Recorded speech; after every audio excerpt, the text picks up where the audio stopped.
Då ska vi se, då vill jag hälsa er välkomna till det här webbinariet. Och jag kommer att gå över till engelska nu eftersom vi har en amerikansk föreläsare med oss. Så att vi kommer köra hela webbinariet på engelska. Welcome to this webinar on censorship, courage and resistance.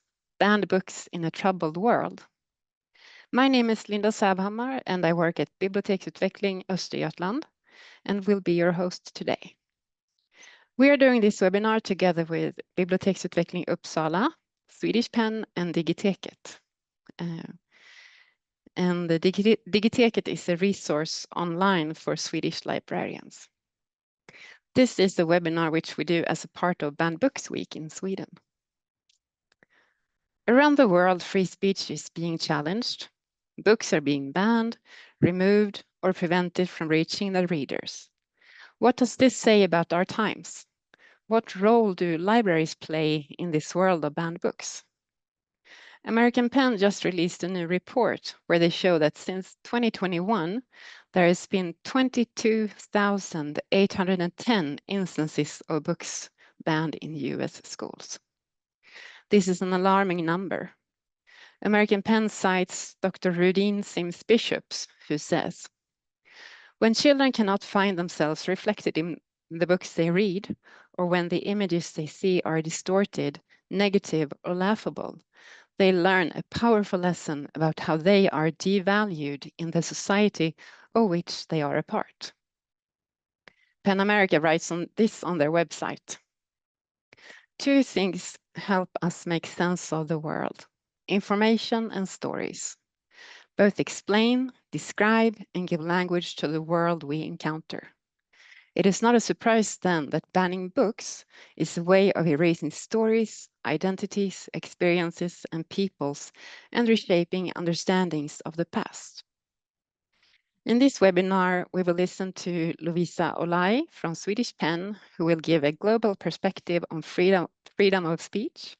Jens Singmark and Parvin Ardalan will talk about the work at the Dawit Isaak Library and what it's like being a Persian author in Sweden.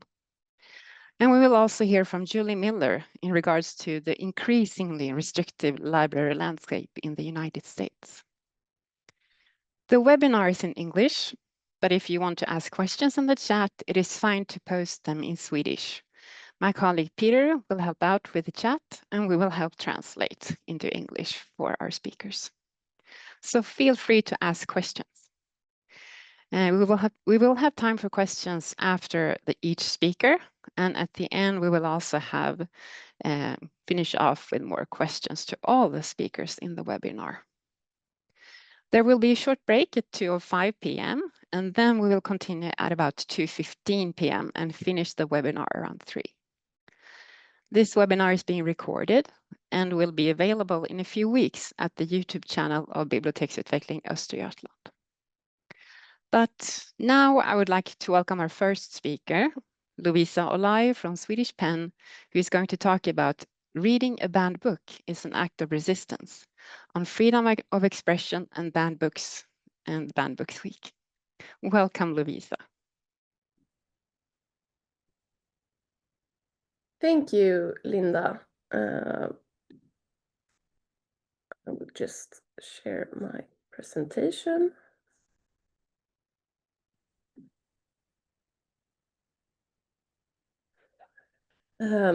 Yes, so as Linda said, I will speak about reading as an act of resistance and global trends regarding freedom of expression and book banning. Here we have a few examples of books that have been banned, or are banned in the world today. We can see that there's a broad spectrum of books being banned, and they're being banned in both different ways and for different reasons. And it's not always that obvious that a book is banned. If we look at the Satanic Verses, for example, Salman Rushdie's book from 1988, that's a quite clear example of a book being banned.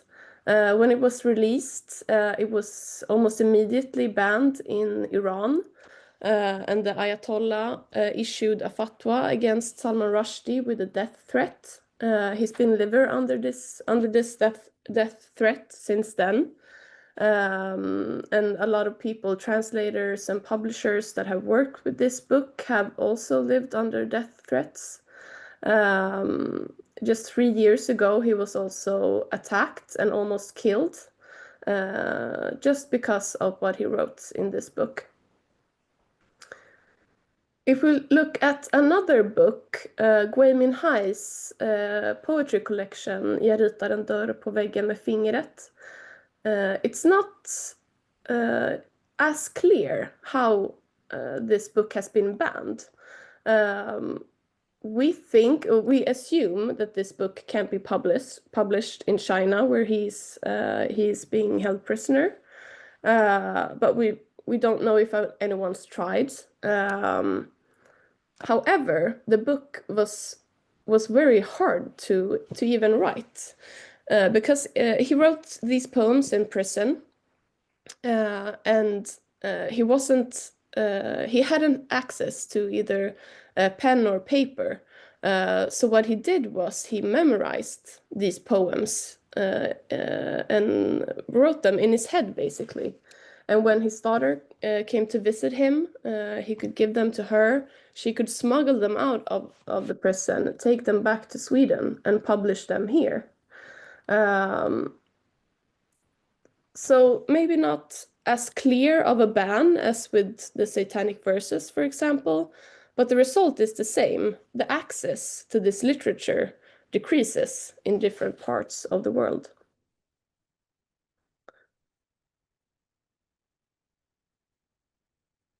And if we look at the threats to freedom of expression globally, we can see that book bans are increasing. And as I said, the arguments and method used vary. Countries like Belarus and Russia and Turkey uses national security interests as an argument to ban books. This is what happened to the Swedish journalist Joakim Edin this year when he was imprisoned for what he wrote in his books and his articles. In Turkey, they thought that they used this as an argument because they thought that the content was a threat to national security. Another reason is to protect our children, that we need to ban certain books to protect them from harm.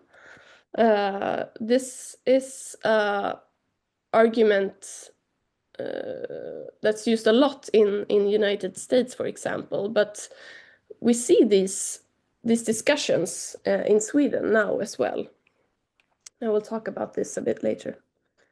And the themes that are most often banned are identity issues. So if a book contains LGBTQ themes, or talks about racism or minorities or sexual violence, for example, that's issues that are often being banned.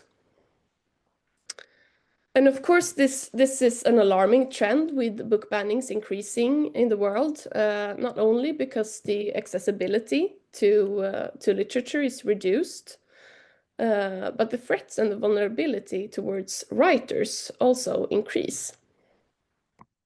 Because when a writer's book is banned for being deemed inappropriate or dangerous to children, this also translates to the writer. So the writer is then also considered inappropriate or dangerous. And this could lead to threats to writers, but also missed work opportunities. The Astrid Lindgren Memorial Award writer Laurie Halse Anderson has talked about this. Her books, young adult books, are among the most banned in the United States. And she has said that she noticed that when her books started to get banned, she stopped being invited to schools to talk about these her books with children. And of course, this also sends a dangerous signal to vulnerable groups, as Linda talked about earlier. When people's experiences and stories are being told in books, and those books are deemed inappropriate or dangerous, it sends a dangerous signal to these groups that they are also deemed inappropriate and dangerous. But this wave of book banning it didn't start in a vacuum. It's closely related to the state of our democracy in the world. Scientists that look into levels of democracy are saying that we now live in a third wave of autocratization. And 7 out of 10 people in the world now live in non-democracies. And that's levels that we haven't seen since the beginning of the 1980s. And when democracies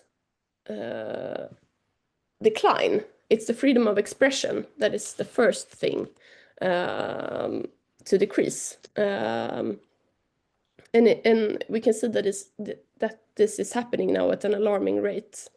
And the aspects of freedom of expression that the scientists can see are weakening are media freedom, the safety of journalists, citizens' freedom, the opportunity to discuss political issues, and academic and cultural freedom.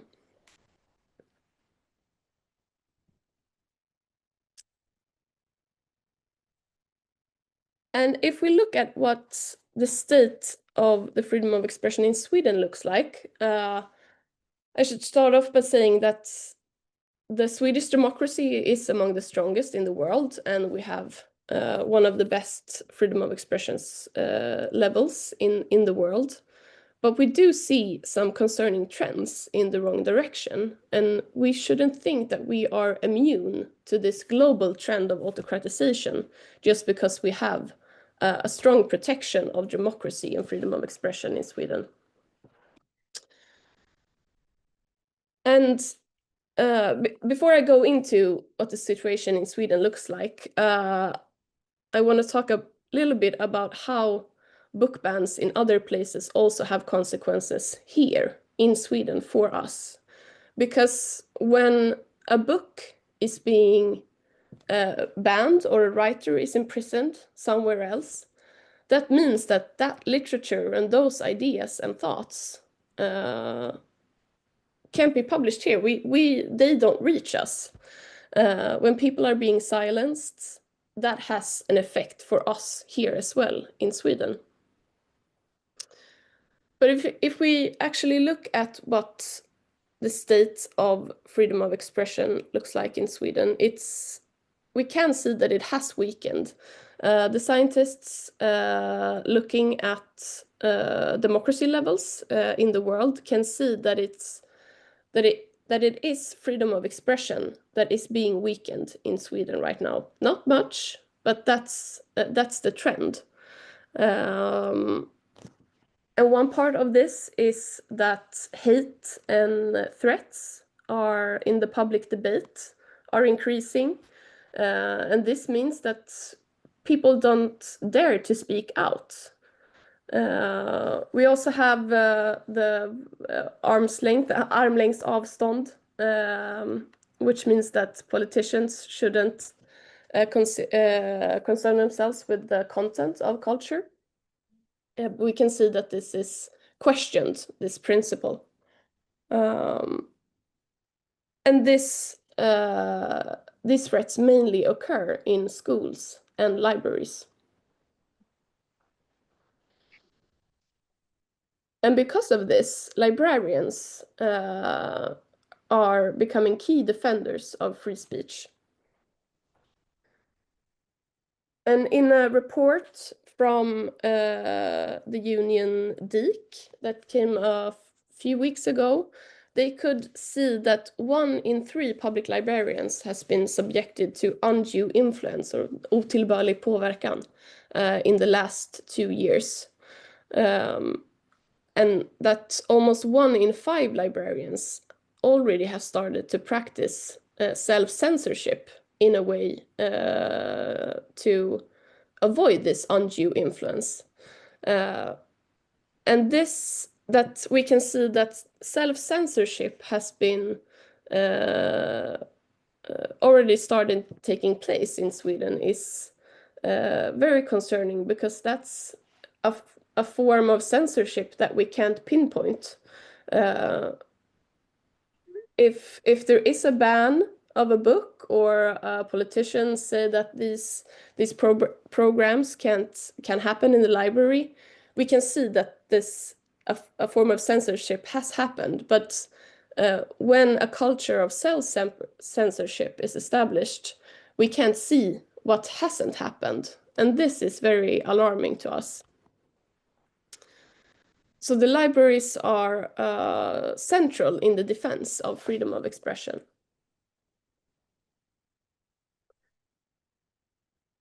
Yeah, so if this all might seem quite dark and depressing, but there are a lot of stuff happening and a lot of stuff being done to resist these trends of autocratization and book banning. Of course, we have Banned Books Week that is taking place right now there's over 1,300 participants in the Swedish Banned Books Week this year, which is amazing.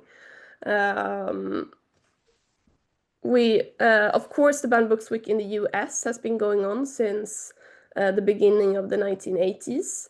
But in the last few years, the increase of book banning has made it more relevant and more important than ever. And of course, the discussions about book banning and has come here as well. And that was the reason for us at PEN Sweden, together with Dawit Isaak-bibliotekets, started the national campaign Banned Books Week Sverige 2 years ago. Last year, a Norwegian week started off, and this year a Banned Books Week in the UK and Denmark is also have been going on. And apart from it being good that this issue is being talked about in all these different places, this international network also help us in the resistance of the book bans, because we here in Scandinavia, where the democracy is strong and we have freedom of expression, a strong protection of freedom of expression, we can learn from our colleagues in the US, for example, that has been through much worse. We can see they can talk to us about what has worked, what hasn't worked, and what signals they have seen before something has happened.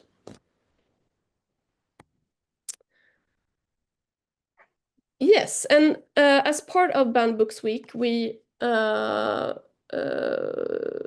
PEN Sweden and Dawit Isaak Library, together with the Svenska PEN, last year started a form where librarians can report undue influence or otillbörlig påverkan. And this is a way for us to learn more and to see, is this when undue influence is taking place, what is it about, and where is it happening, and why, and how?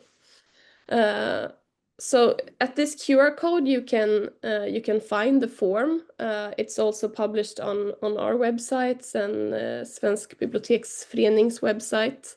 And I really want to encourage you to use it if something happens, because that way we can follow the development and see if it's increasing and what is happening. Because we really need to know more about this. We don't know that much at this point.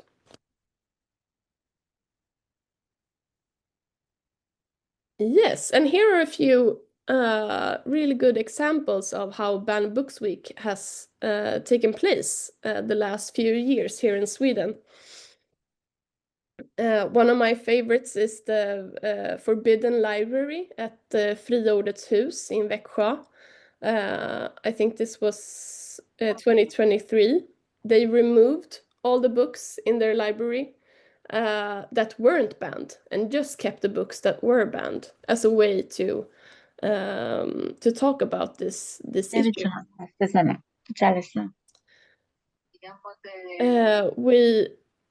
Here we also see a few other examples. A shared reading, for example, when Namdar Nasser led a shared reading about the Iranian children's book, Lilla svarta fisken, that has been banned in Iran. So there's a lot of ways to, big and small, to highlight this week and this issue and to talk about forbidden literature and censorship.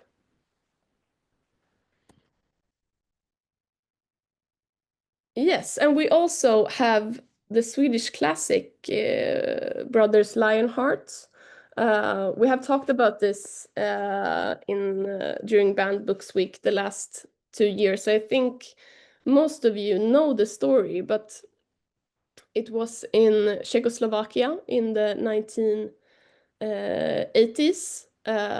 The Czech translator wanted Brothers Lionheart to be published in Czechoslovakia.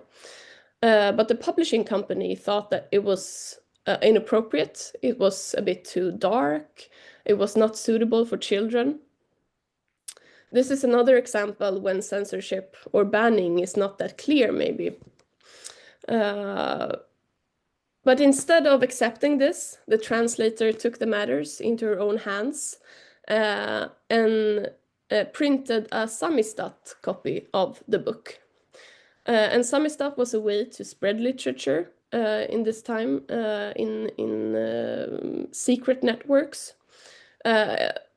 It was illegal, and a lot of samizdat publishers were put in jail during this time. So it was with a big personal risk that she did this. You can actually see the what's it called? Skrivmaskinen that she actually used to print these books here at the picture. And she had to do this by hand. So she had to print 10 pages, really thin pages, 10 at once.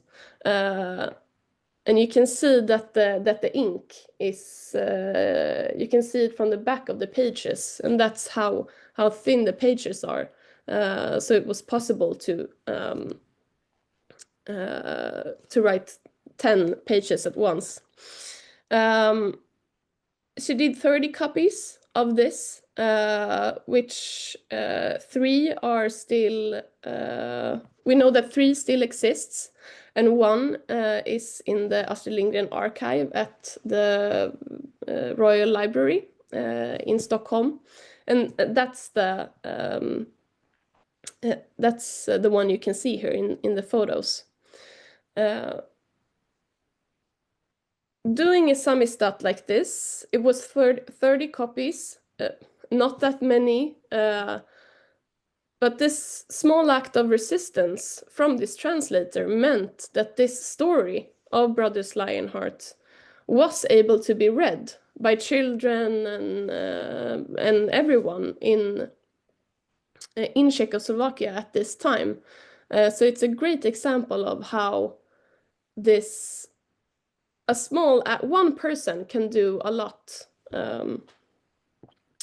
And to For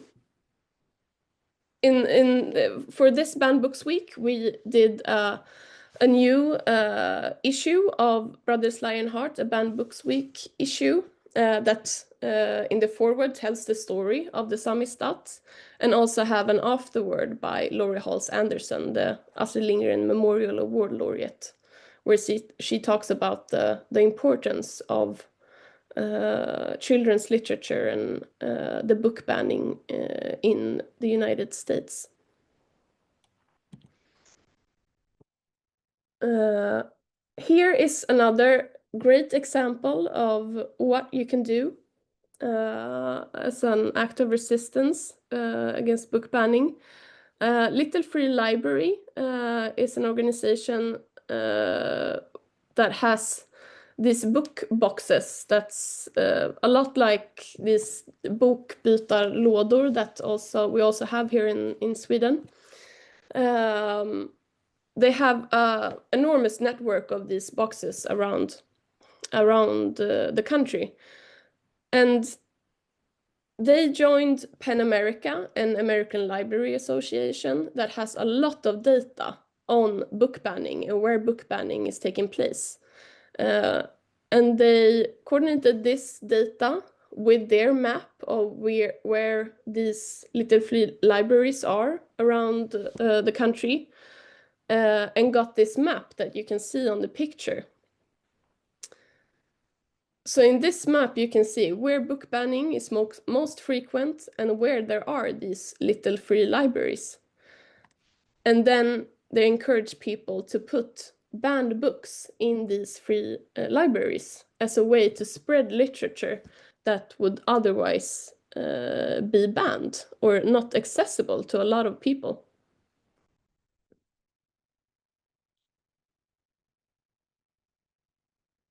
Another example of trying to resist is the Brooklyn Public Library. They have a project called Books Unbanned, where they made digital cards for I think it was 13 to 20-year-olds in other states, so that they could, if you live in Texas, for example, you could digitally borrow a book from the Brooklyn Public Library, where they don't have as much issues with book banning as they do in Texas, for example. And in this way, a lot of children and young adults could get access to literature that otherwise would be really hard for them to access.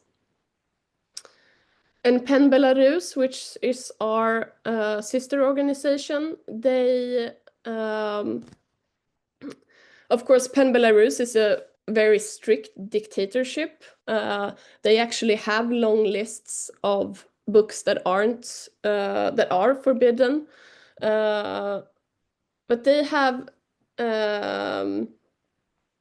they put together lists of all the books that are being banned and challenged in Belarus as a way to acknowledge that these books, even if they are banned and not being able to be read in Belarus, they still exist. And these stories, as long as one person wants to read them, the story still can continue. So these are all examples of big and small, how you can fight back against book bans.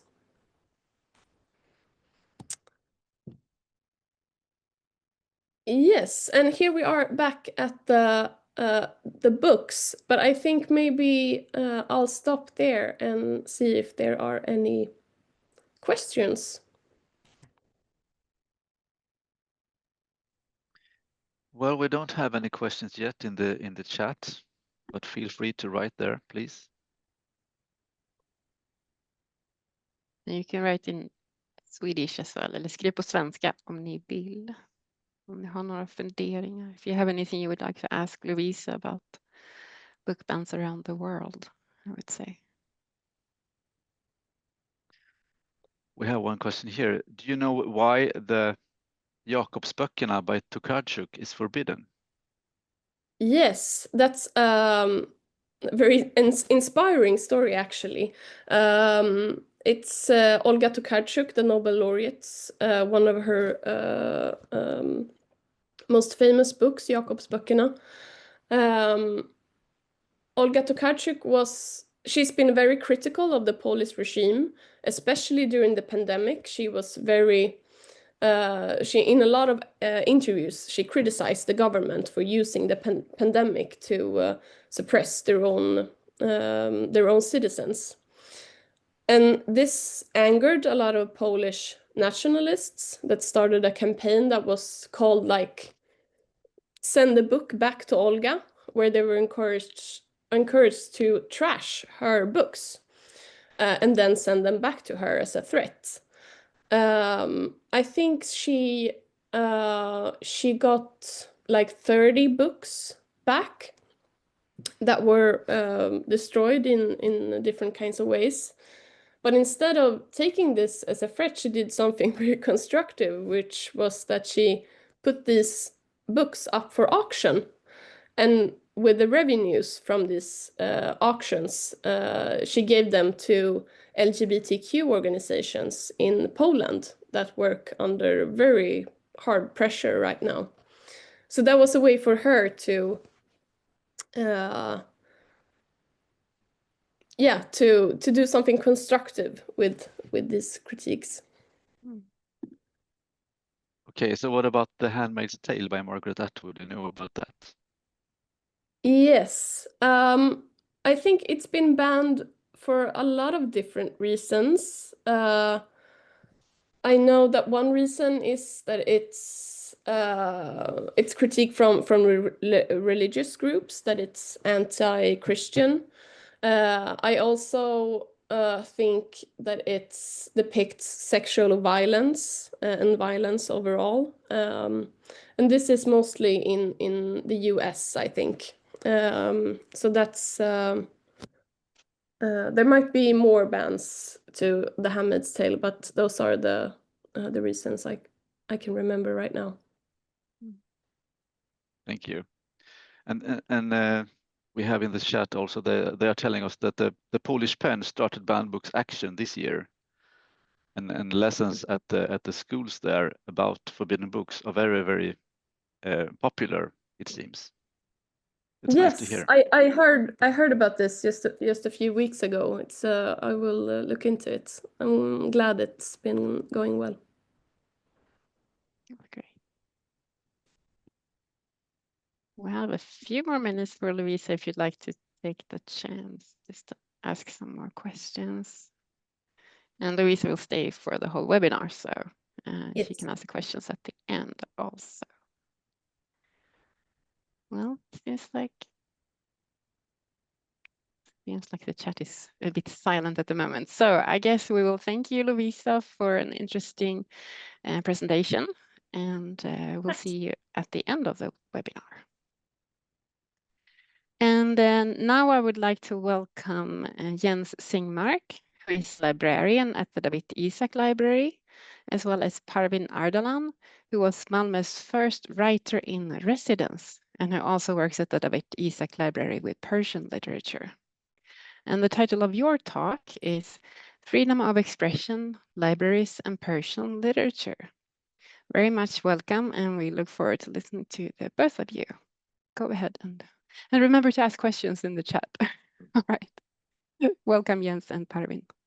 Thank you so much. I will start by giving a brief introduction to the work that we do here at the Dawit Isaak Library, and then I will leave you in the hands of Parvin, who will talk a bit more at length about what she does. I will try to share my screen now. Yes.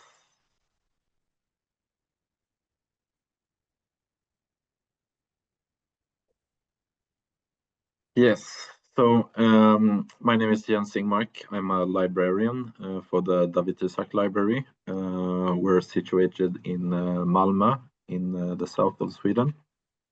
And we're a library for censored or banned literature.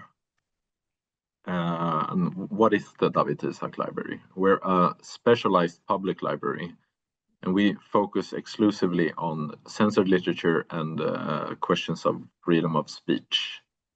And what we do, like my day-to-day work is tied to a lot about doing research and acquisition, trying to find banned books and censored books and books by authors in exile or who have been imprisoned from all around the world. Our aim is to always buy in the original language and in translation where possible. So I think today we have around 30 different languages represented in the library. We're currently in the process of reopening our library. We have recently moved facilities to a new place.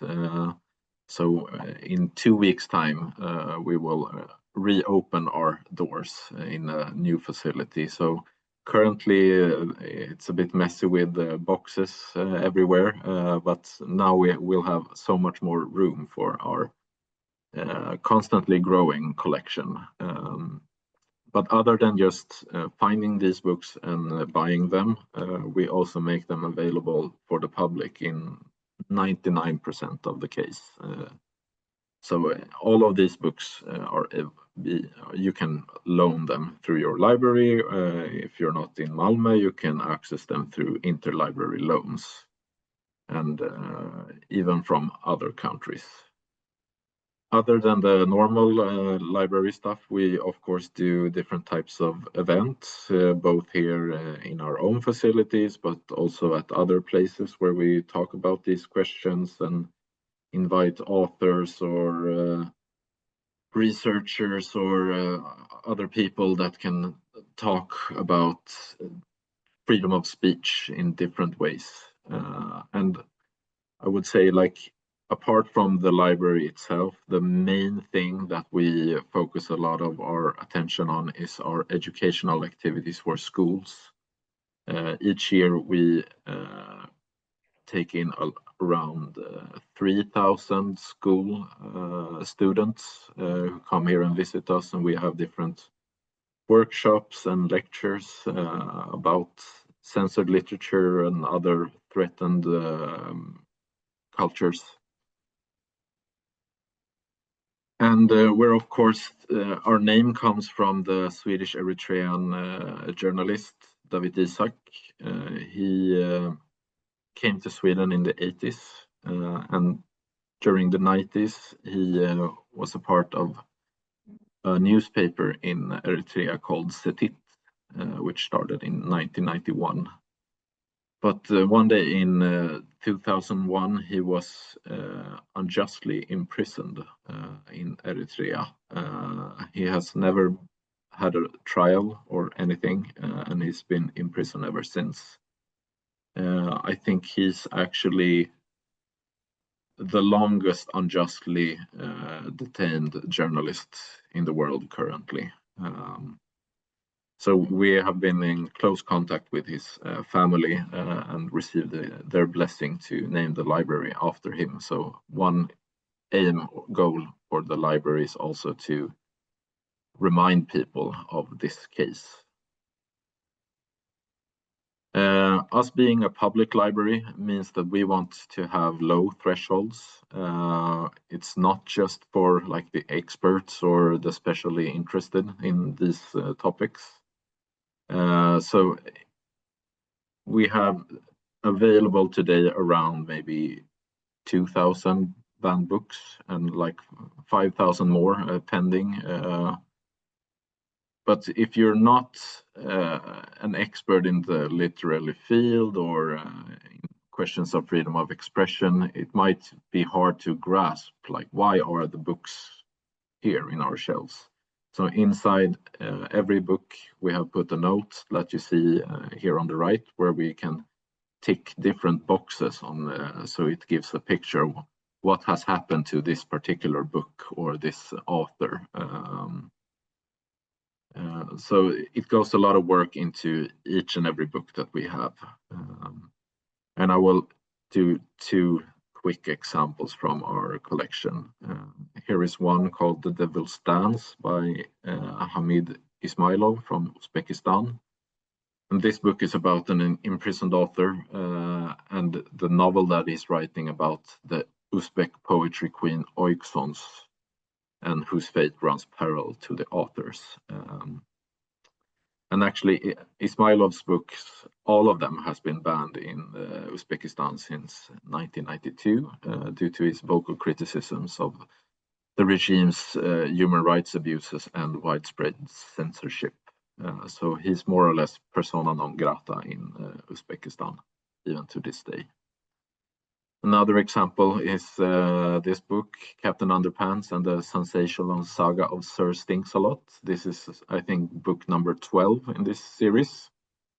And this is about 2 guys, George and Harold, and this particular issue, they're trying to save the world, and by doing that they travel through time, and there one of them they meet themselves when they're older, and one of them is in a romantic relationship with a man, and this was deemed controversial in certain counties and school districts in the US who removed this book. But other issues of the series have been removed from classrooms or school libraries, but because they think that they promote disruptive behaviors. And Lovisa, of course, has talked a bit about Banned Books Week Sweden already, but that's also a big part of what we do each year in close collaboration with PEN. So we're very excited this year that we have over 1,000 participating organizations. It's very fun to see all the creativity that other libraries and schools are doing this year. And for this year's Banned Books Week, we at the Dawit Isaak Library, we released a special project to shine a light on these questions that we call the Bound Books Project. And for this project, we have made a version of 1984 that is impossible to read and impossible to ignore. It's bound on both sides, so you can't open it, you can't access the text inside. And the idea here is to make you understand when you see and hold this book in your hands of what it's like to actually be censored and not be able to read what you want. And starting today, actually, if you're working at a library or at a school, you can make a request through the website to borrow a copy of this double-bound book to showcase it or talk about it with a school class and so on. So if you're interested in that, you can check out the website. And another thing which I will close off with is talk briefly about Idag, the Dawit Isaak database of censorship.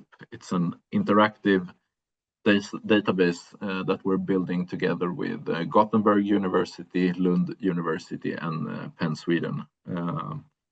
This is an interactive database of banned literature from a contemporary perspective to enable knowledge sharing, research, and different educational activities. And it's all based on linked data.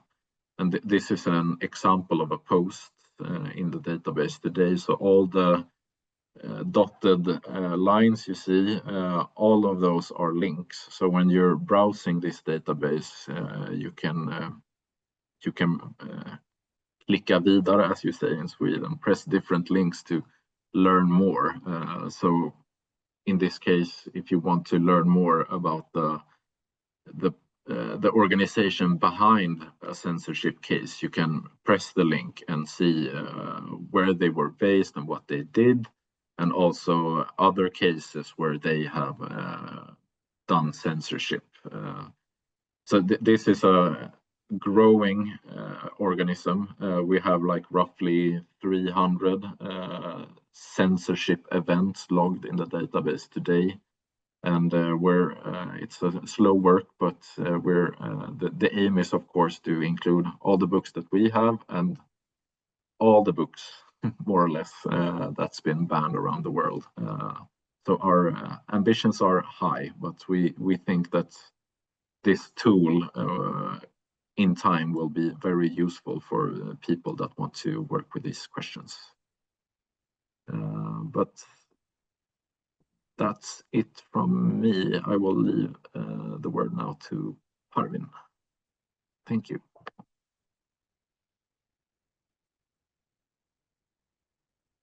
Hello, everybody.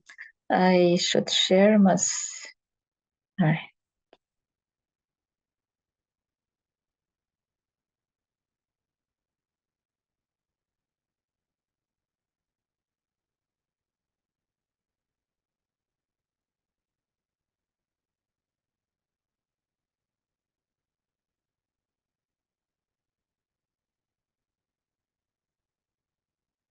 Hello, and thank you so much for inviting me to this important gathering regarding censorship.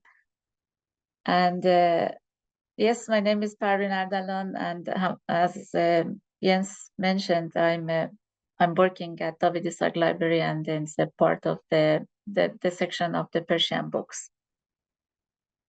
And today, first of all, I would like to continue to what my colleague Jens mentioned about the censorship in Dawit Isaak Library, the books of the collection of the Dawit Isaak Library, and then just give some images of the censorship in Iran. About myself, as I mentioned it before, I arrived to Sweden in 2009, and then since that time, I was the first fristad författare, first guest writer of the city of Malmö, and since then I'm working with different cultural projects and also connected to the grassroots movements, migration issues, and libraries and censorship.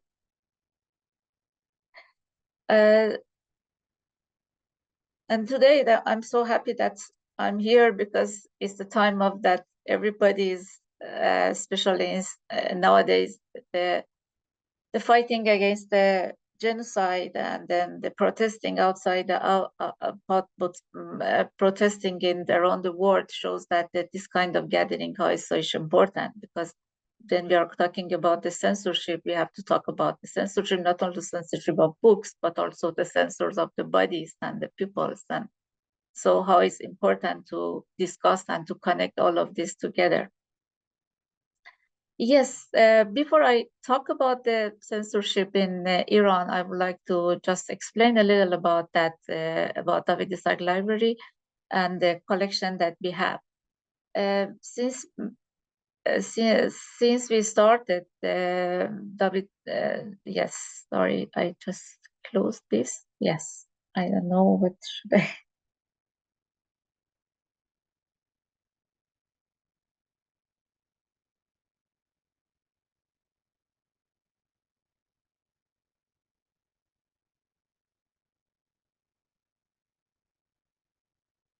How should I remove my image from the page? It's a bit.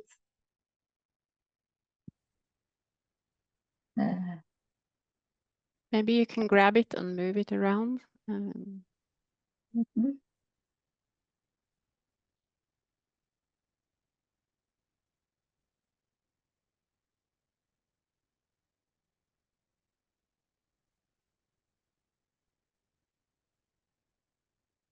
Sorry, I take your time, and It's all right. I just close this, and I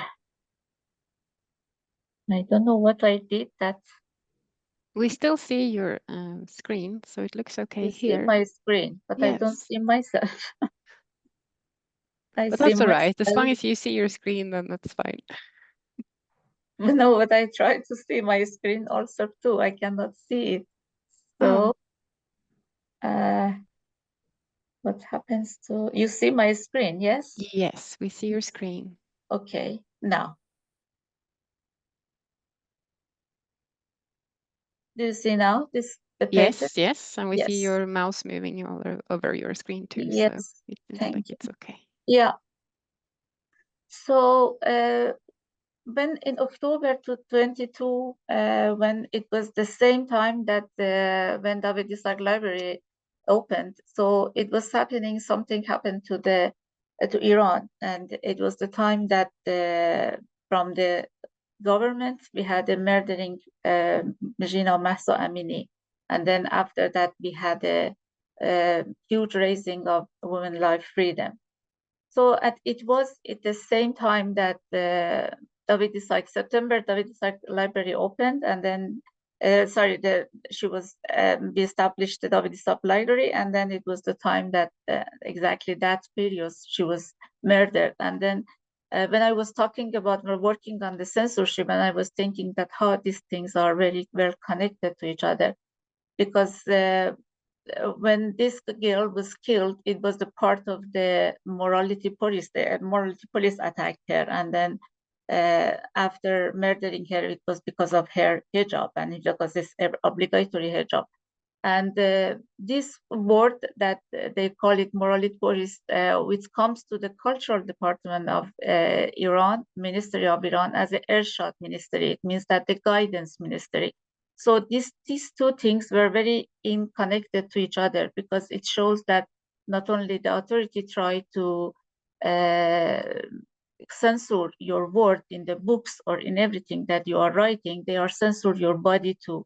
So for this reason that we discussed that this kind of censorship in Iran is very complex and very intertwined with the religious and authority, and then they are very well connected to each other.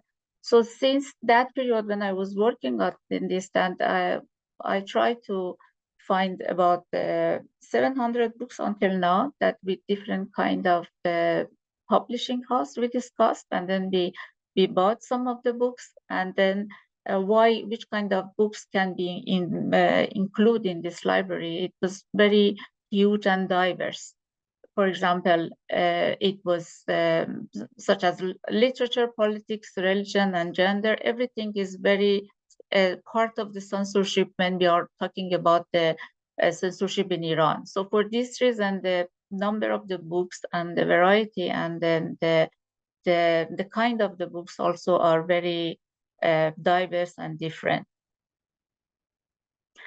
And besides that, collecting the books, we have some different kind of gathering, and for about censorship in Iran, and we had until now, I think 3 or 4 gathering in a different form, and also we have another uncensored book fair that is a kind of reaction to the censored book fair in Tehran, and then it happens by the it organized by the different publishers here in outside of Iran, and as a kind of resistance against the censorship.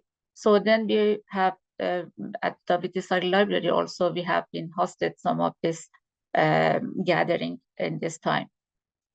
And the kind of books, some of the kinds that we will have it, for example, Kiminor Utanman, Women Without Men, that the book has been published in Iran, and then the publishing house was fired, and then the writer was arrested, and then she has to live in exile, and then the book was published outside of Iran, and then after the film has been made for that.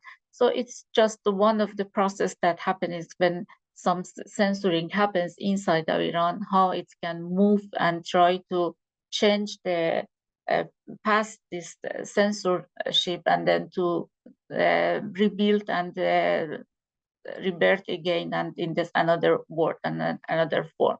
And then these books also was published inside of Iran, and when it came outside of Iran, it was published again by the Iranian publishers, and again the published book can transfer to inside of Iran. So I just wanted to say that this kind of mechanism of censorship and then resistance for republishing the books that has been censored, how is happening. But when it comes to the censorship in Iran, most of the time, people were thinking that we are talking about just one period, that this happens in after 1979 revolution in Iran. But it's not true, because it's a very old history that we have in censorship, not only in the modern history of Iran, that is happened from Qajar period, but also before that, modern times. But the only things that they have been very close to each other is that the connection between the power of the state and the power of the religion in a different form has been worked together. And some of them, they have been separated, some of them has been collaborated, some of them, they have been the same.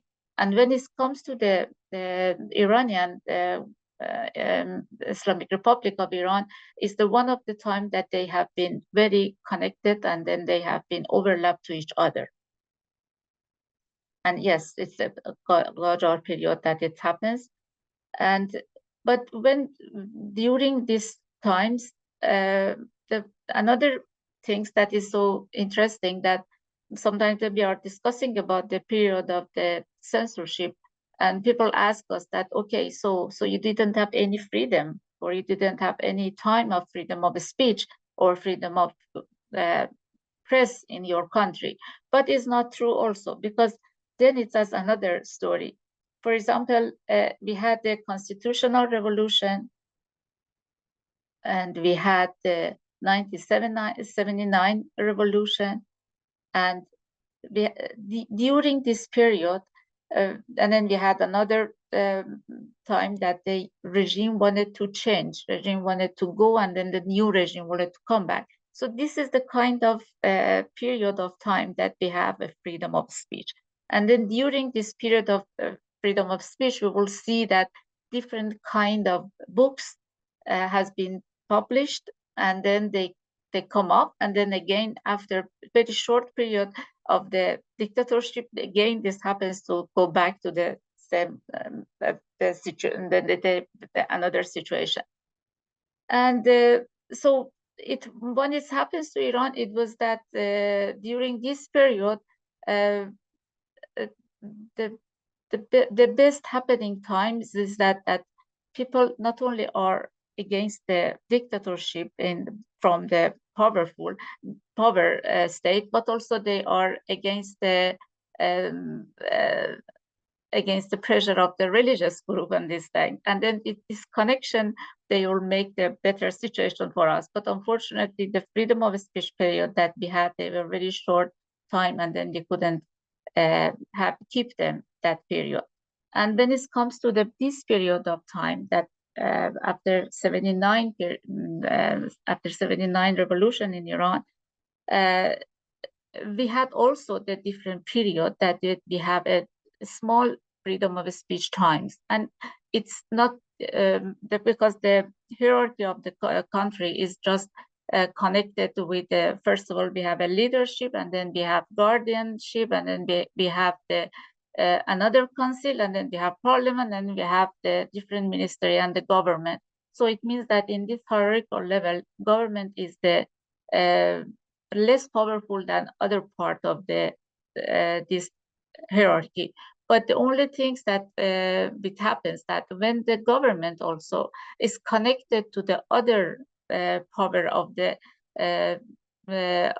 state, they have effect on the censorship. For example, the first period of the revolution, because everything was at the beginning, it was okay. So then we have a lot of freedom. But then after few years after that, when the Khomeini came, and then they said that everything should be Islamic, so the closure happened.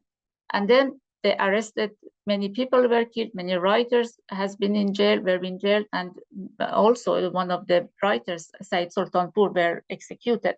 So then again, when we have the period of the reformists, during the reformist time, a little freedom of speech came, and then many of the books that they didn't have any permission to be printed, they had have permission to print, but with a little censorship, not with completely free. But again, after the new government came, and then we have the less little conservative government. So again, we had more censorship. So then when the people ask us that why this book was censored before, but now it's not, but again, it's censored because of the different kind of the governments that we had and other groups. For example, Said Sultanpur, yes, one of the writers that the first decade of the revolution was killed. And then there was a serial killing of the murdering of the writers that happens also during that second years of the second decade of the revolution.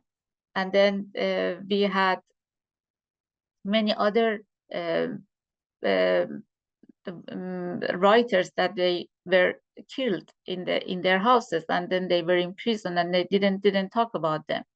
And then, for example, Persepolis, that is one of the books that is censored in Iran, never published inside of Iran. It shows the whole story of that period of the revolution that happens for the generation like me that I was born there. So I just wanted to say that this kind of censorship that happens inside of Iran is very, very intertwined with each other, and then it's not very easy to find out that why it's happening. But when is this is Said Sultanpur that they were murdered in the after the revolution, and then the other series of the killings of the critical writers and the member of the Writer Association that they were murdered. And the Writer Association is one of the organizations that they are continuing to respect and defend of freedom of speech during that time that we are living. And then some of them has been murdered, some of them were in exile, and but the new generation and then new group is still are keeping this voice alive. And yes, the mechanism of control of the censorship is that when you are going to publish the book, it means that first of all, you have to have a self-censorship, and then before you're giving to the publisher, and the publisher should give you some guide that I cannot publish this or that, and then you can publish, and then you can give it to the cultural minister, and the cultural minister, there is an office that they don't call themselves censored office, but they are that rereading the office, something like that. And after that, they will decide that which kind of the books, which part of the books, which word in the books, and what part of it should be censored. And then again, the book come back to the writer, and the writer has to make these changes. And if he doesn't, or she doesn't want it to do that, so then the writer cannot publish it. And then after that, if they insisted on, then the publisher would be under the pressure, and the publisher doesn't want to do, so they have to be another force on the writer to make this censure happen. So then after this, it goes to the office again, and then you have to wait for a long time to be published and to see your books.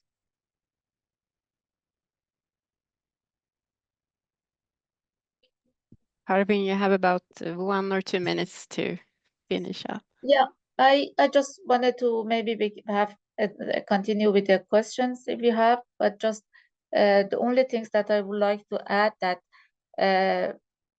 something that happened after the murdering of Mahsa Amini has changed the face of the censorship also in Iran. And because before that, people and then writers, filmmakers, artists, they try to find a way to pass through the censorship. But now this is the time that they started to mention that, okay, we have to publish, we have to write, and then we have to screen our film, even with or without the permission of the authority.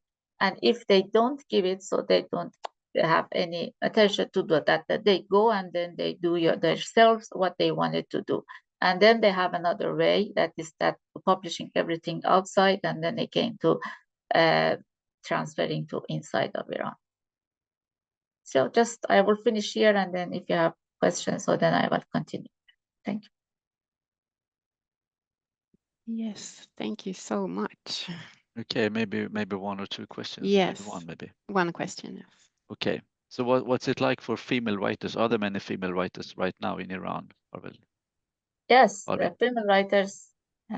Yes, for female writers, the situation is more difficult because you have to, not only as a writer, as a female writer, what are you writing? It's very important also. But they don't censor you because, first of all, they see that you are a female writer. But the important is that what you are writing. Yes, we had many female writers, like, as you say, Shanush Parsipour is one of them, that she's living in exile. And then we have some other writers that most of them are publishing books here, outside of here, outside of Iran. But there are some other writers that they are publishing online. Their books is another way for resistance.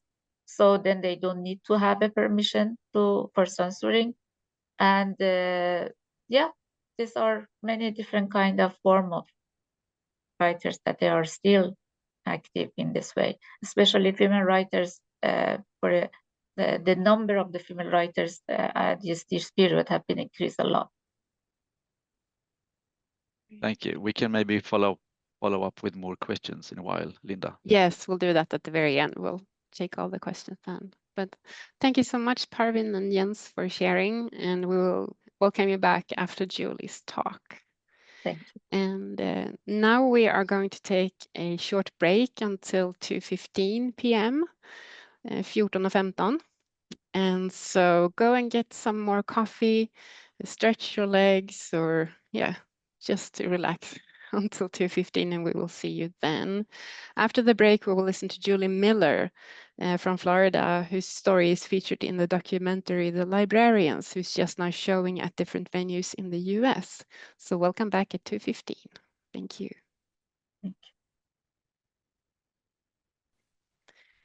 you. Well, I hope everyone was able to grab another cup of coffee or some water, because now we're going to continue with our webinar, and we're going to talk on our webinar on censorship, courage and resistance, banned books in a troubled world.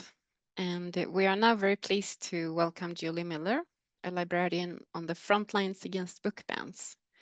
When book bans spread in Florida, Julie Miller chose not to remain silent. She worked with students, parents, and colleagues to defend the role of libraries and intellectual freedom, even when it had personal consequences. Your story is also featured in the documentary The Librarians from this year, who is just now showing at different venues in the US as well as around the world. We are very much looking forward to hearing your story, as well as some insights on how things are in the US at the moment. So please, everyone, welcome Julie Miller. Hello, good morning. Well, good afternoon to you. I am Julie Miller, and as Linda was saying, I am from Florida, and I'm a former high school librarian. And I've got some photos here from when I was in the high school. I was there for 9 years in a place called Clay County, Florida. The town is Orange Park. So I'm going to tell you a little bit about my experiences and kind of the implication that that's had on our state and our country, in fact. Some would say the world. And I also am featured in the Librarians documentary. I have the little poster there. I am not sure when you guys will be able to see it, but I hope that you'll be able to see it soon, because we're very proud of how it all turned out, and I think it's hopefully going to make a difference. All right, just to give you guys a quick view here. This is my Waffle USA. We're the full. The FL for Florida is down there, just to make sure everybody knows where Florida is. And then most people, when you think of Florida, you think of Disney World. So I have Disney World there on my map. And then you can see my home in Clay County is about 150 miles north. So I'm near Jacksonville. That's the biggest, that's the nearest large city. So a lot of people consider this part of Florida to be more Georgia than Florida. So it's more southern state than so much of the Miami feel. We're nothing like Miami. But Florida is home to about 24 million people.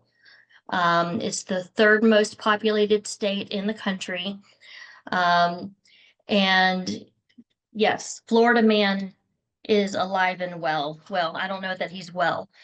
I don't know if you get jokes over in Sweden about Florida man, but we have a lot of headlines about crazy stuff happening in Florida all the time. So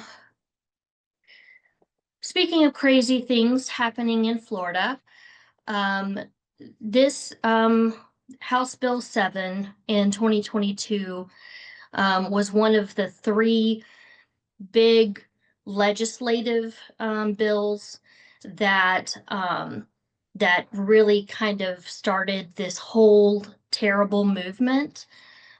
So House Bill 7 was called the Stop Woke Act. So the basic idea was don't make white kids feel bad about race.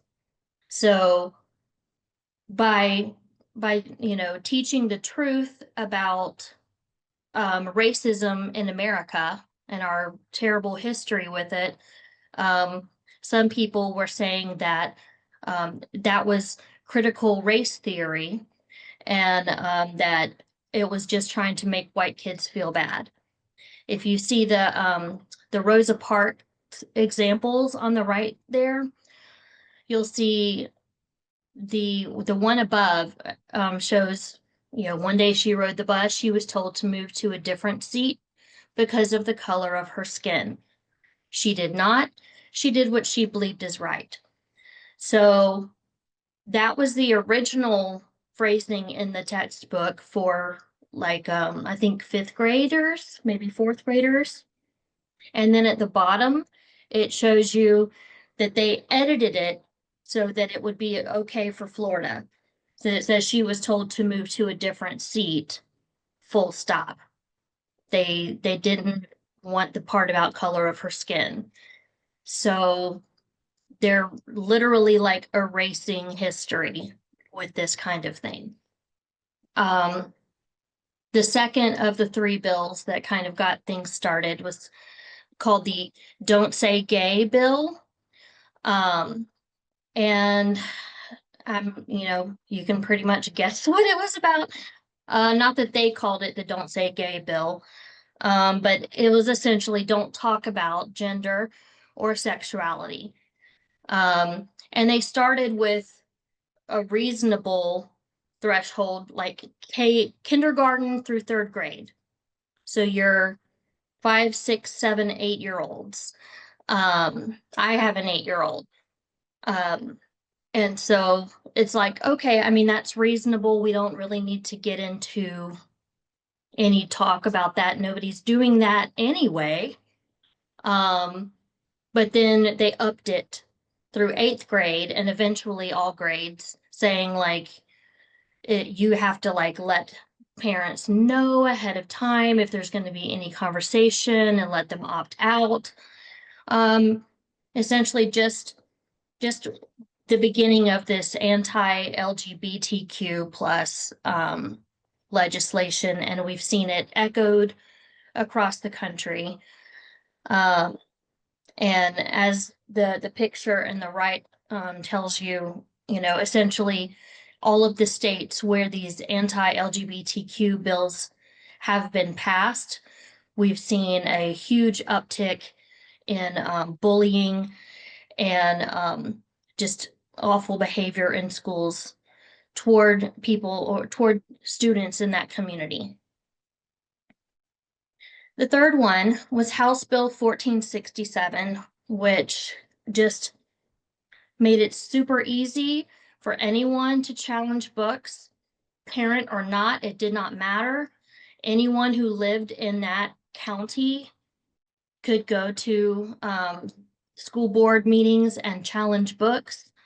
And they didn't even have to go to a meeting, they could just submit a form. And it also made it difficult for librarians to purchase books. So many districts, including Clay, where I was, they paused our ability to they paused our ability to even purchase books, and it remained that way for 2 years. So this leads me into All Boys Aren't Blue.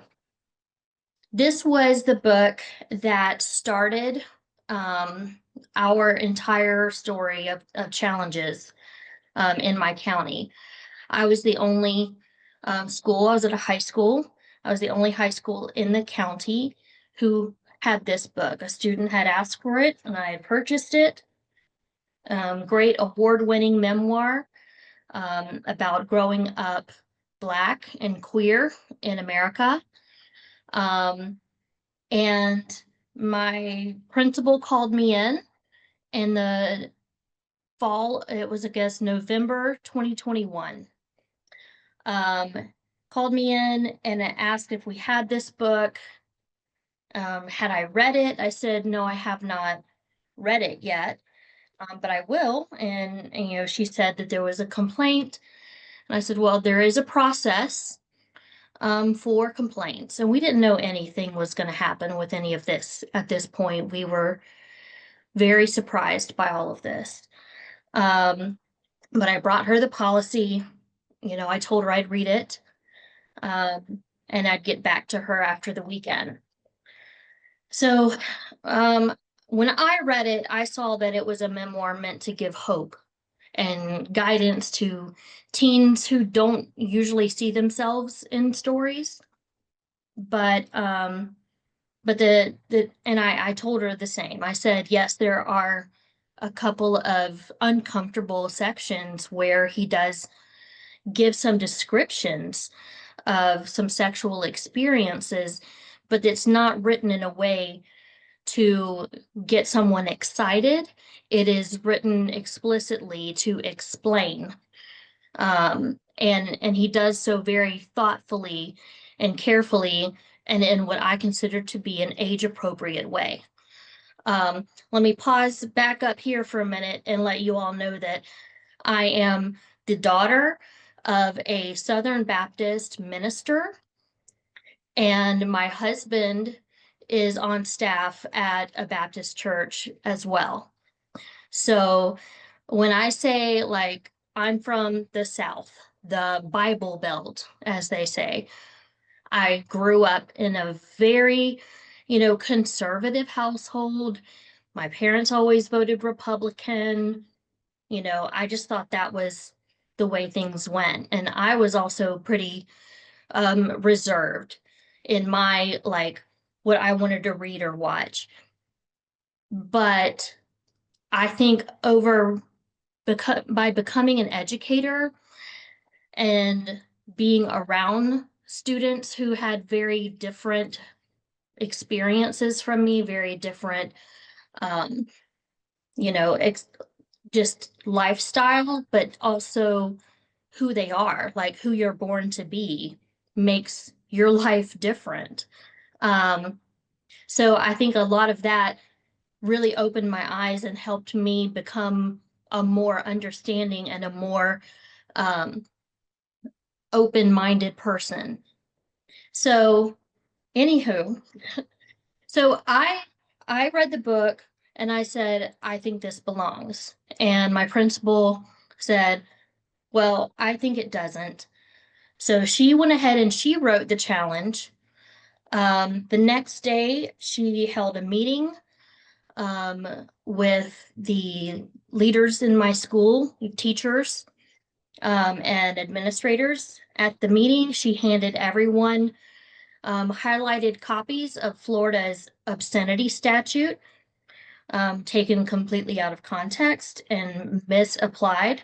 She read 5 pages out loud of a 300-page book, mind you. Only she and I had read it in full.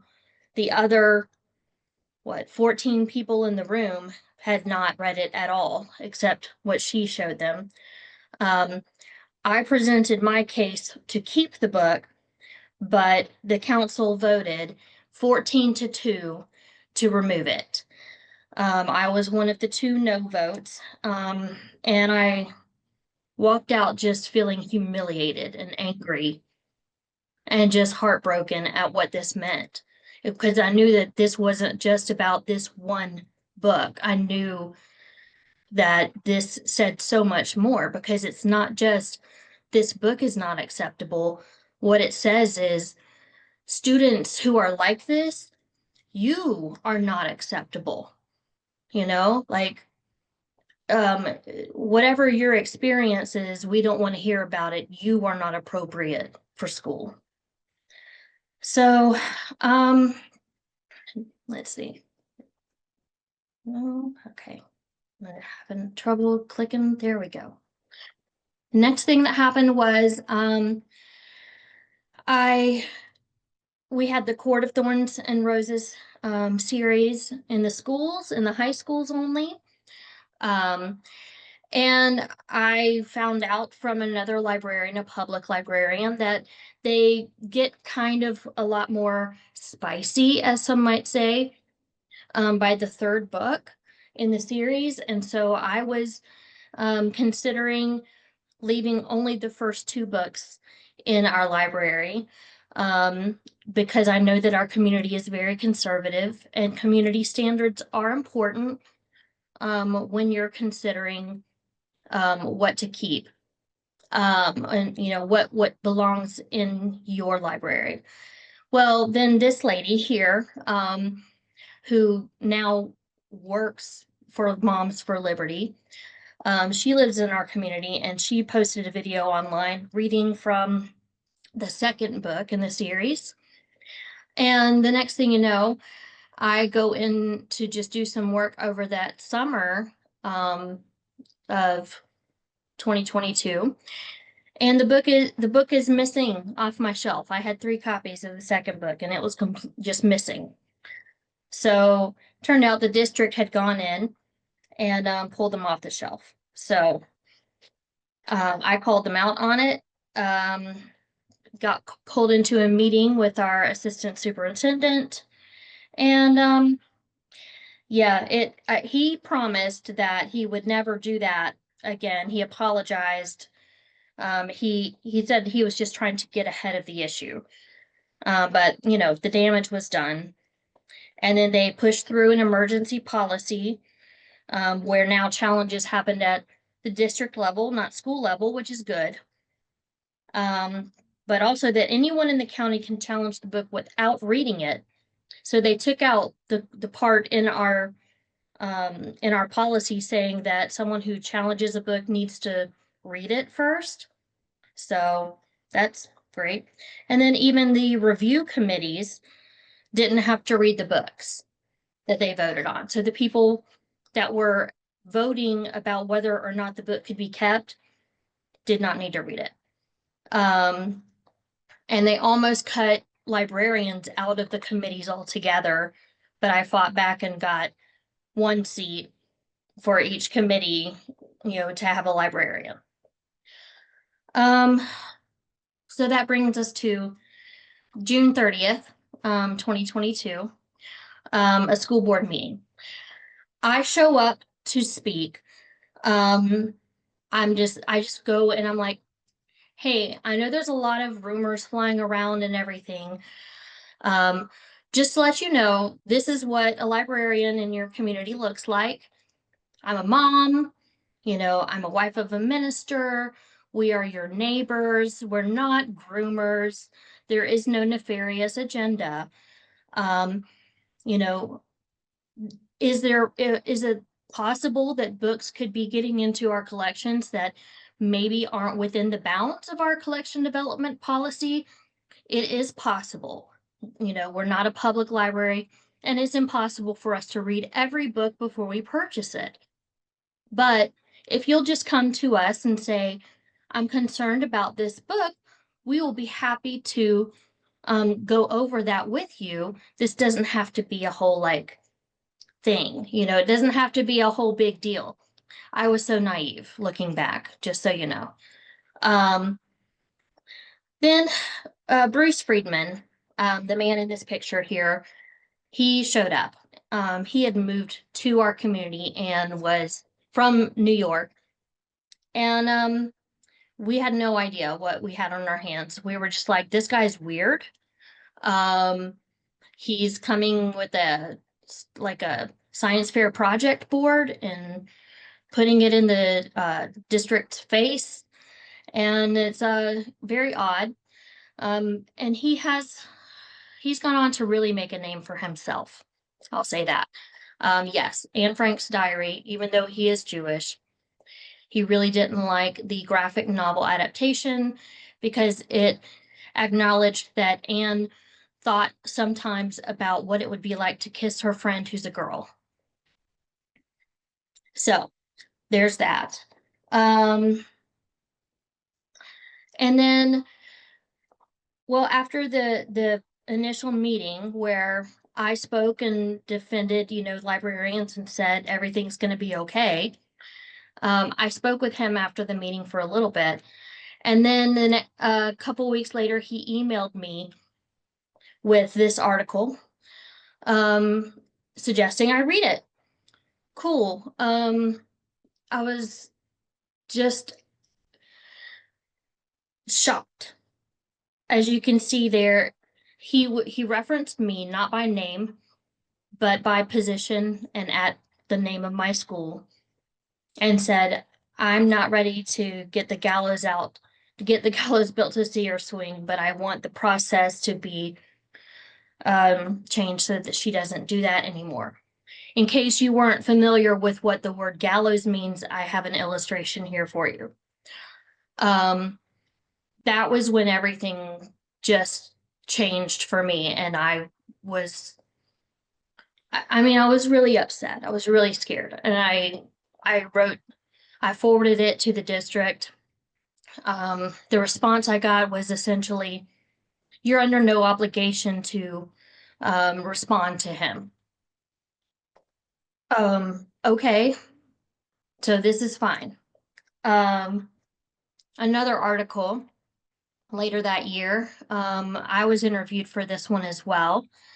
And not only had he already singled me out, but his son, I put that in quotes because it's not actually his son, it's his girlfriend's son, went to my school. And as you can see here, he essentially vowed to run over them like a dead body, anyone who gets in his way. So then, the challenge forms start coming in. And this is what a lot of them look like. On every form, what is your reason for this request? Protect children. What would be the result of a student reading these books? He would write damaged souls on every single form. And as you can see, he was really interested in me. Not long after that, so and this is over the course of months and things. So this is at the end of that school year. So 1 year since Bruce came on the scene. I've been doing this now for a full year at that point. And this was published in our local paper. And Daly is our assistant superintendent. And you can see his thoughts about the high school libraries was that essentially it diminishes tremendously, talking about checkout rates, once you get to high school, saying that his children have never checked out a book from their high school libraries. Not because they don't read, but because they consume their literature in different formats, most of it digitally. And then goes on to say that high school libraries are essentially places where students go to print out papers, and that's it. So I was appalled and very upset. I texted my principal to say, hey, can I come in and talk to you? I want to show you something. She responded, sorry, not today. I've got a family thing happening. We can catch up later in the week. And then that evening, I got this email, essentially letting me know that I was being removed from my position at the library. After 9 years of excellent evaluations,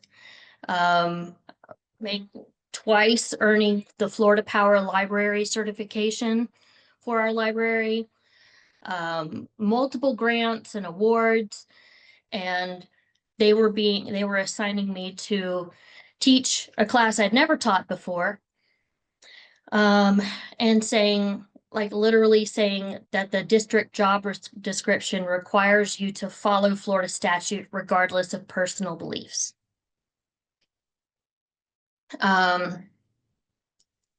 So that was obviously a very dark, upsetting time for me. I ended up leaving my school at that point, filed a grievance, like along with the teachers union, to try to, get back to my position. Anyway, I ended up leaving the county shortly after that, and took a job where I currently am. I do manage a college library in Jacksonville. So I am working in a library again, but it is not my heart. My heart is school librarianship, specifically with teenagers. So Clay County shortly after that, is getting national news about we've got the most banned books of any district in the US. Not only does Florida lead the nation, Clay County leads the nation. And it's all because of Bruce Friedman. So Linda, do I have time to show a quick clip from Absolutely. The Daily Show? Yes. Okay, so I'm going to show you 3 minutes of when we were on The Daily Show. Here.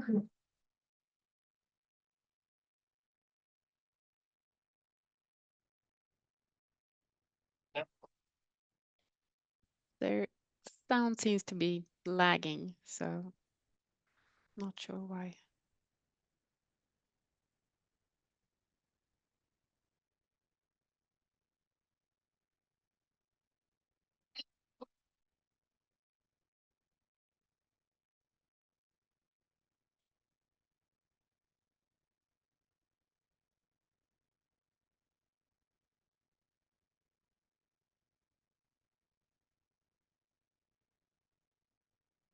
Okay, so no sound? There seems to be a problem with the sound. Maybe it's because you're so far from us. Not sure. Okay, sorry about that.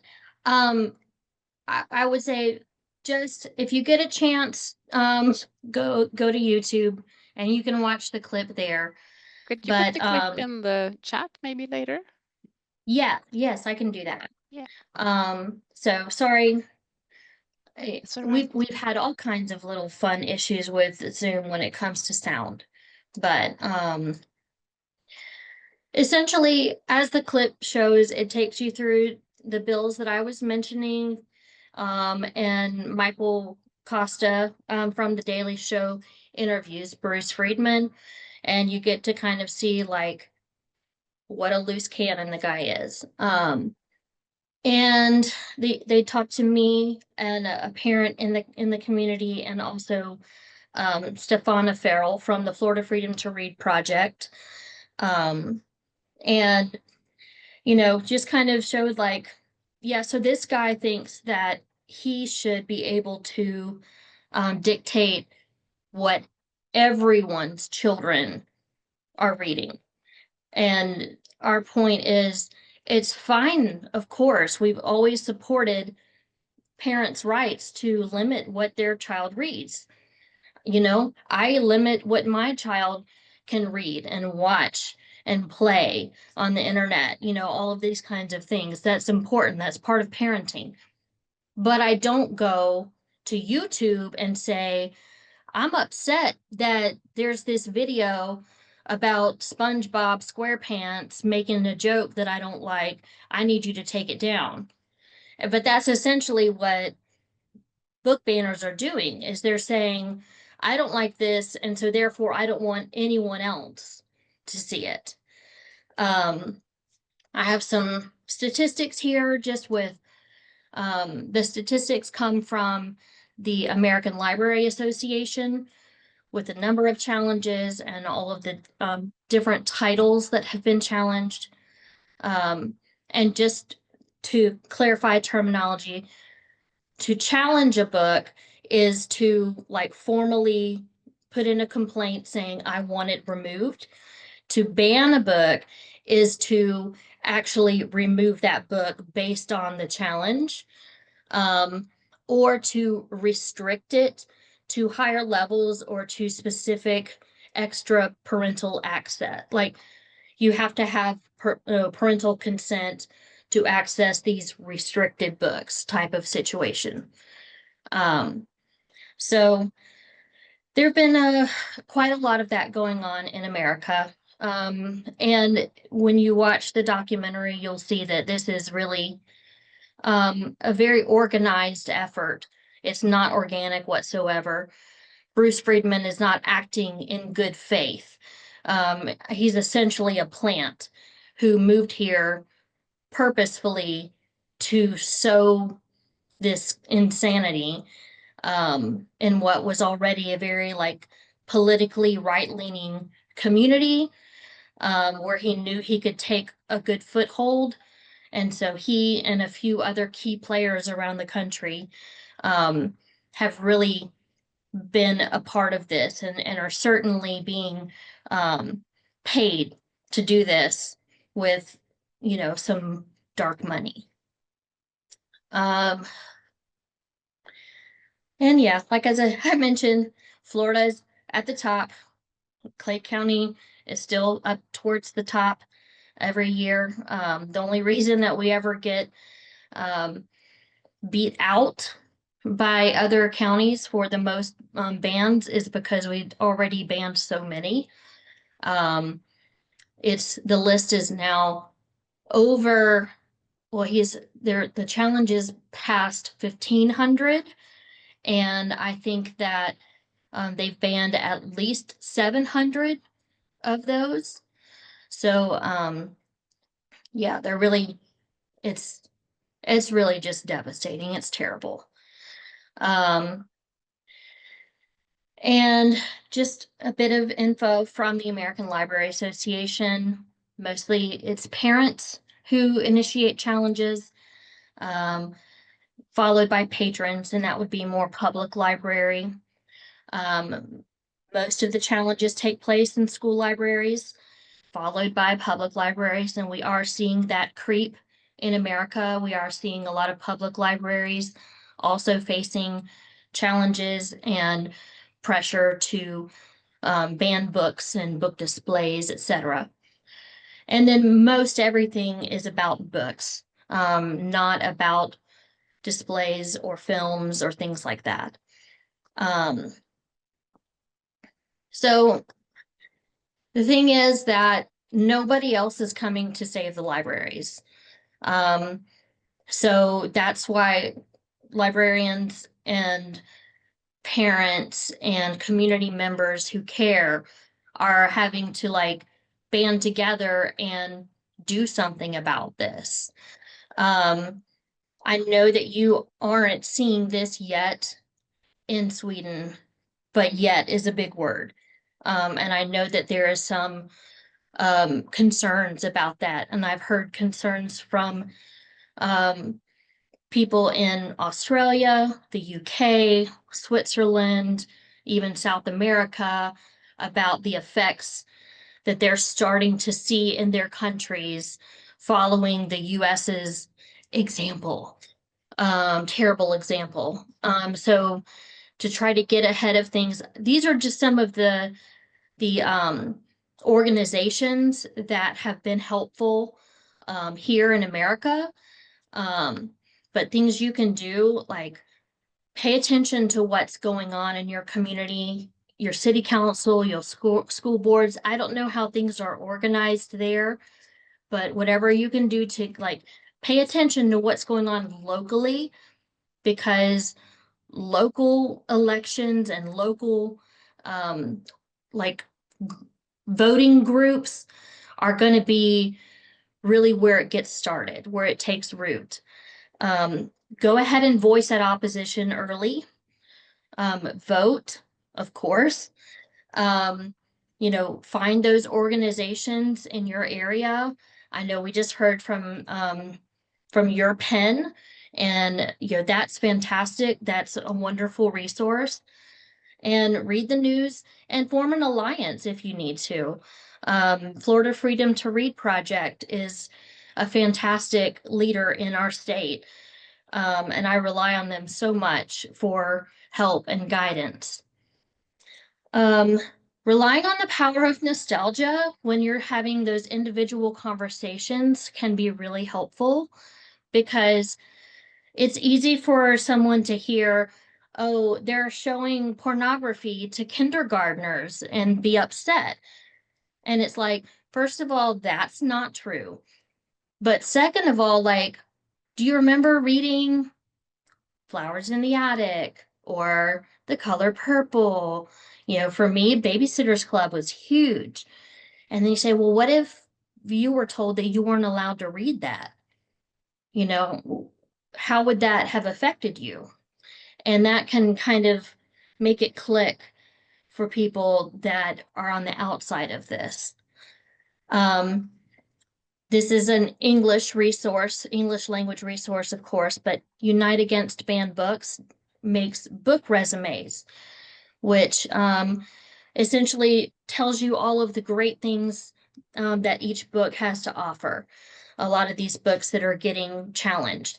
So it tells you about the themes that the book is has in it. It tells you about the lessons that it has for the reader, and any awards that it has won.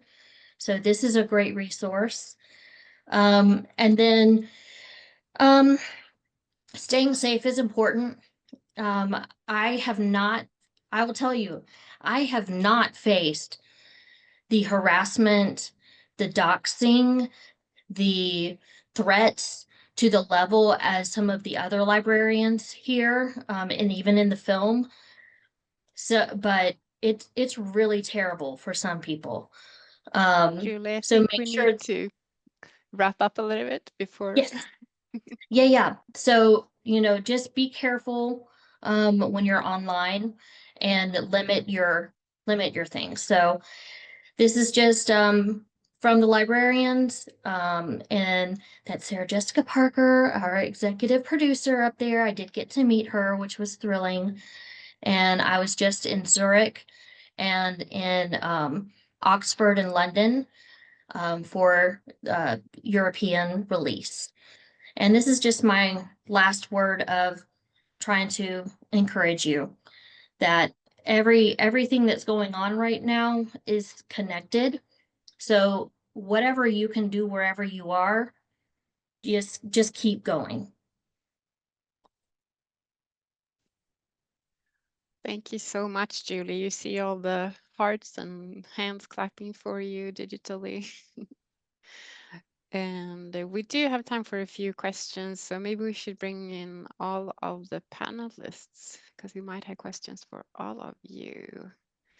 If Digiteket can work their magic. Pull up these. Yeah, we have had a lot of questions the last minutes here, but some of them are for you, Julie. Thank you very much.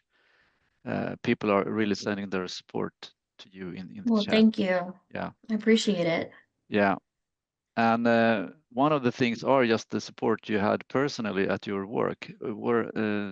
How was your colleagues, the other teachers at the school? How were they acting when this happened? It was there was a lot of silence, really, a lot of silence. There were a number of colleagues who expressed, horror and outrage, but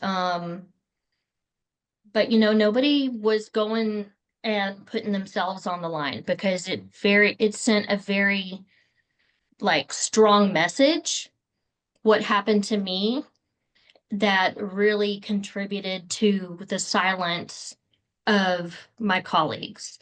They call it a chilling effect. So.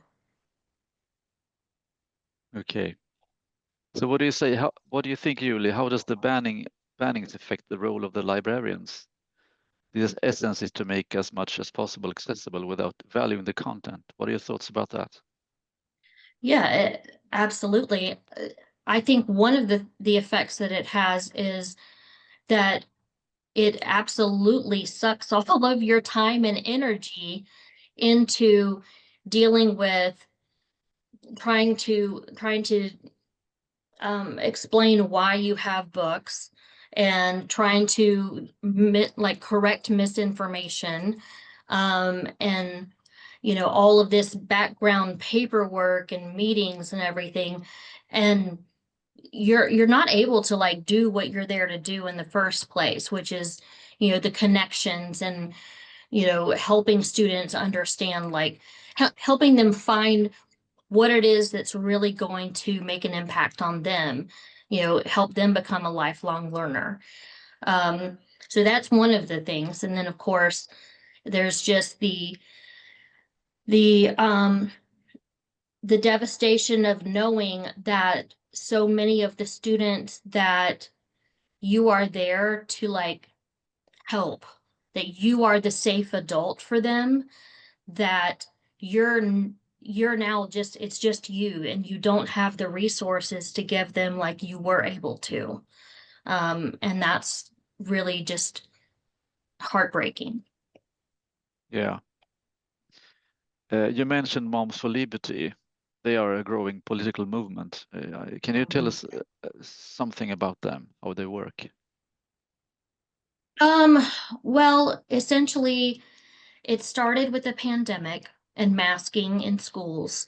And they were very adamant that they did not want their children to wear masks at school.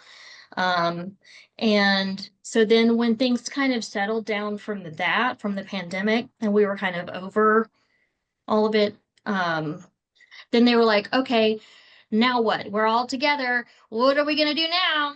And so they were like, books. Let's do this. And it very much seemed like this was organic and off the cuff, but like I said, it's been organized. This has been simmering in the background for years. Project 2025, if you've heard about it, is straight from that playbook. And so we were all very much taken by surprise by this whole thing, and have been, just kind of swept off of our feet and trying to course correct for a while now. And we're very behind, but I would not say we are winning. But I would say that there is progress being made. Not as quickly as I would like for it to be made, but there is progress. And Moms for Liberty is starting to get more negative press than anything else. So that is good, because they've got a very ironic name, because there is nothing for liberty that they are doing. So where's the hope, do you think, for America? I think right now our hope is in continuing to work together, continuing to fight back. I think Timothy Snyder's book on tyranny is an essential read. And if you don't want to read the book, there's a graphic novel adaptation that's fantastic and makes it so accessible to readers. But I think that you gotta don't obey in advance, keep speaking out. We have to keep going to protests. We have to continue to do whatever good we can do. And there was one other thing I was thinking of in the background.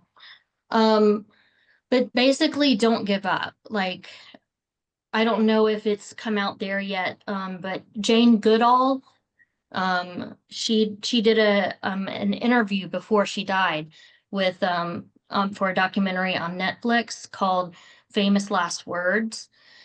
And in it, she talks about how important it is not to lose hope, because when you lose hope, you become apathetic.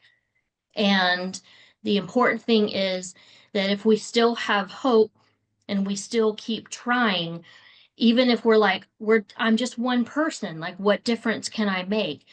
But if everyone is trying to do their part, if enough people are doing it, then our effort gets like multi times exploded. It's going to make a difference if we just keep trying. We cannot give up. Yes, that's some very good final words for this webinar, because we're coming to an end. So we don't have time for more questions, but thank you so much to all of our panelists and who have shared your different views and talked about freedom of speech. Parvin, Jens, Lovisa, Julie, thank you so much. And thanks to Peter for doing the chat and for Digiteket for hosting this webinar. And this webinar has been recorded, and it will be shared on our YouTube channel, or Biblioteksutveckling Östergötland's YouTube channel, in a few weeks. So thank you so much to everyone, and keep up the good work with talking about freedom of speech. Right. Thank you. Thank you. Thank you. Thank you.